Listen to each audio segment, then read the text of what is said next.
السلام عليكم، اهلا وسهلا الحباب، كيف نتوما؟ لاباس عليكم؟ نتمنى تكونوا بخير وعلى خير ان شاء الله، وتكونوا في اتم الصحه والعافيه. فيديو جديد اليوم مع كويزين مريم. انا وجد معكم اسهل حاجه كنعدلها في الكوتي ديالي اولا في الفطور، اللي كتجيني رائعه وسهله بزاف، والمذاق ديالها ما نعاود لكم شي. بيني او الدونات او السفنجات كيجيو من الداخل مهويين بواحد العجين قطني رائع وناجح.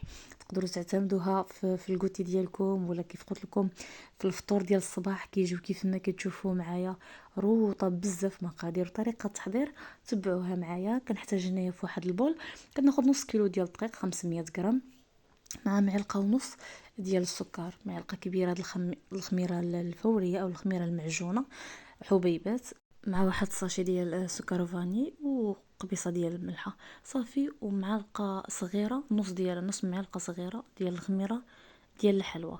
وكنعملو هنايا كاس ونص ديال الماء يكون دافي، ونخليو ديك الخميره ديالنا حتى تتفاعل مزيان، ونضيفو واحد البيضه. انا هنا البيضه كنت نسيتها، بيضه حدايا وانا وانا نسيت ما عملتهاش.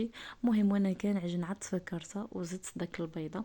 اللقطه ما تصورتش معايا. صافي العجين كيكون جاري، كنحاولوا ان العجين كيكون جاري، يعني كل شويه كنزيدوا شويه د الماء شويه د الماء حتى كيرجع لنا العجين بحال اللي كتشوفوا معايا. العجين ديال السفنج كيكون هكا جاري معانا كيف ما كتشوفوا معايا. صافي ومن بعد كنضيف واحد 4 كاس ديال الزيت، وكنبقى نستمر بنفس العمليه. كنخدم العجينه مزيان، كندخل فيها داك الزيت حتى كترجع عندي واحد العجينه رطبه مزيونه. خليها تشوفوا معايا دابا. صافي كنبقى كنخدم هكاك الزيت حتى كيدخل فيها مزيان، وكنخلي العجين ديالي نغطيها بواحد الاناء ولا بشي دريه، ونخليها تخمر واحد الساعه المكانه هكاك. صافي ملي كتخمر كنخويها من داك الهواء ديالها بحال اللي كتشوفوا معايا، وكنقسمها لنصفين، وكنرش سطح العمل بشويش ديال الدقيق، ونعمل النص الاولاني وصافي. كنبدا نطلق العجينه.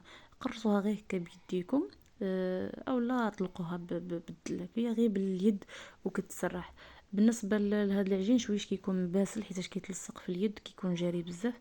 نتوما يوسعوا خاطركم معاه، ولكن الاهم هو ان البني ديالكم كيجي اكثر من رائع. حنا كناخذ اما قطعه دائريه اولا شي مغطى ديال شي بواطه، ولا مغطى ديال شي طاسه ولا شي حاجه بحال هكا كتكون صغيره.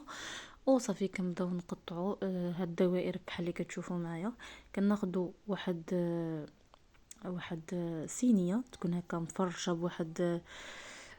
بواحد المنديل، وكنبداو نستفوا عليها العجينه ديالنا، نخليوها تخمر، وندوزو للعجين الثاني اللي خلينا حتى هو كنطلقوه بنفس الطريقه. وحتى هو كنعملوه دوائر، كنقطعوه بشي دائره تكون لي كبيره اولا صغيره على حسب نتوما شنو بغيتو. الا بغيتوهم كبارين ولا بغيتوهم صغارين. انا خديت هنا واحد الدائره كبيره بحال اللي كتشوفوا معايا، واحد المغطى ديال الطاسه ولا اللي عندكم نتوما.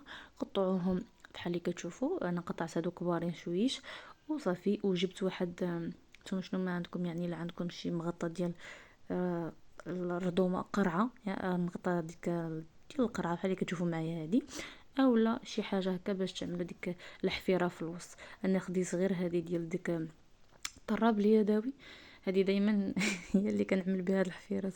صافي هنايا هادو كنستفهم في واحد المنديل في واحد الصينيه، وكنخليهم حتى هما يخمروا. كندوز لهادو ستيتوين حتى هما عملتهم بحال هيدا، عملتهم بنيه ستيتوين وصافي. وخليتهم حتى هما كاملين، غطيتهم وخليتهم يخمروا ماشي بزاف، غير واحد 4 ساعات بحال هيداك، نص ساعه وقليتهم.